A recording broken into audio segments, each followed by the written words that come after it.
Yeah, if you know by now, there are so many persons that are actually crazy about Bitcoin, and they've put in a lot of effort to try to make people understand how Bitcoin is going to change the world, going to change the globe.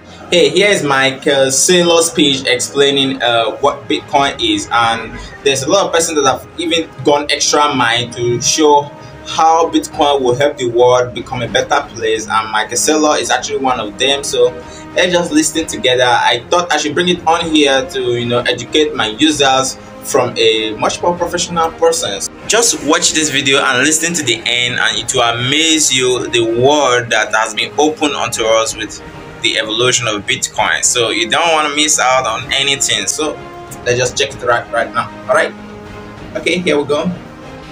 Bitcoin is a shining city in cyberspace, and you can go there once you understand it. Bitcoin and objectivism, they have a common cause.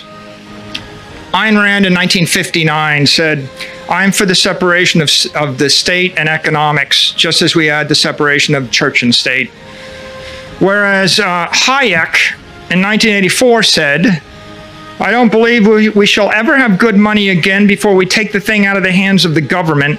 That is, we can't take it violently out of the hands of government. All we can do is by some sly, roundabout way introduce something that they can't stop." Clearly, both movements are thinking about separating economics from the state and from the collective. The difference is, for thousands and thousands of years, the technology for doing that was imperfect. The technology of gold to separate the power from the state doesn't work when they just shoot you and take your gold. The technology of cows or tobacco or fiat currency or buildings, they don't work that well to separate economics from the state. So although this was an ideal and aspiration, we never had the technology to realize it. January 3rd, 2009 is the singularity. That's the point at which Satoshi Nakamoto developed the technology to transfer value through space without a trusted third party. Now, people say that a lot. They say he solved the Byzantine generals problem. But if you can transfer something of value through cyberspace without a trusted third party, that means you can manifest something of value in cyberspace without a trusted third party. That means you can create and store and transfer energy in the digital realm. The creation of digital property, digital money, digital energy, and digital matter was therefore affected on January 3rd, 2009. Most people don't realize this, but Satoshi opened a portal from the physical realm into the digital realm, and energy began to flow into cyberspace, bringing life to a formerly dead realm consisting only of shadows and ghosts, bringing conservation of energy and matter, objectivity, truth, time, and consequence into the digital realm, delivering property rights, freedom, and sovereignty that is separate from the physical and the political realm to humanity. Most of the world, myself included, ignored this chain reaction for the next decade. It happened, it flickered, it burned, we ignored it, except for the OG Bitcoin cypherpunks, and they can tell you that everybody thought they were crazy. In March of 2020, the world came to a grinding halt. Suddenly, billions of people woke up to the prospect of an economic collapse, losing faith in their institutions and their governments. On August 10th, MicroStrategy, struggling with this existential crisis, adopts the Bitcoin standard. At that point, I concluded the road to serfdom is working exponentially harder for a currency growing exponentially weaker. And we saw an escape from economic slavery in the form of what we thought was digital gold. But as I've explained, it turned out to be much more than digital gold. On September 18th, after fully adopting the Bitcoin standard and after talking to some more Bitcoiners, I had this epiphany.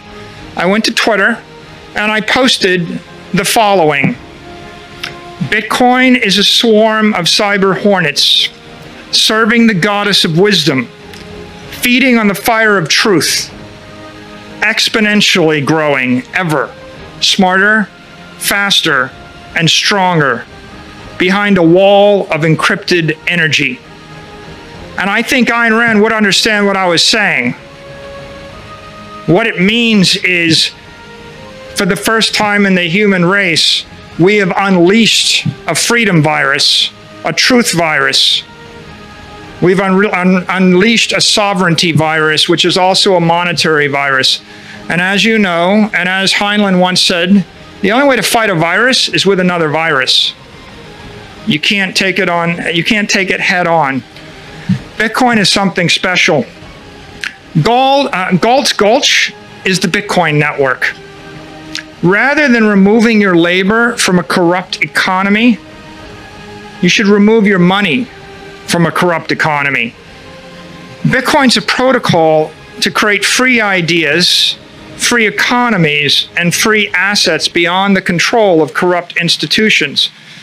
It's a fast, fair, and equitable method to settle the differences of 8 billion people. We say in the Bitcoin world, fix the money, fix the world. Success. We want to succeed? This is the end of my speech.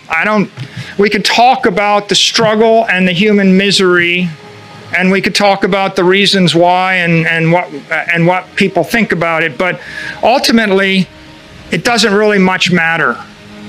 I don't want to be a martyr. I don't want us to die for our country. I want us to be the winners.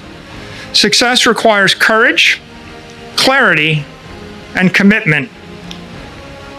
Look, there's 20,000 cryptos. There's one that's 95% dominant, which is ethically sound, technically sound, economically sound. Bitcoin is reared in metal. It's the hardest substance in the universe. Most people don't know it. Most people are afraid of it. Never done that before. When we bought Bitcoin, we bought 250 million. No public company had ever bought any.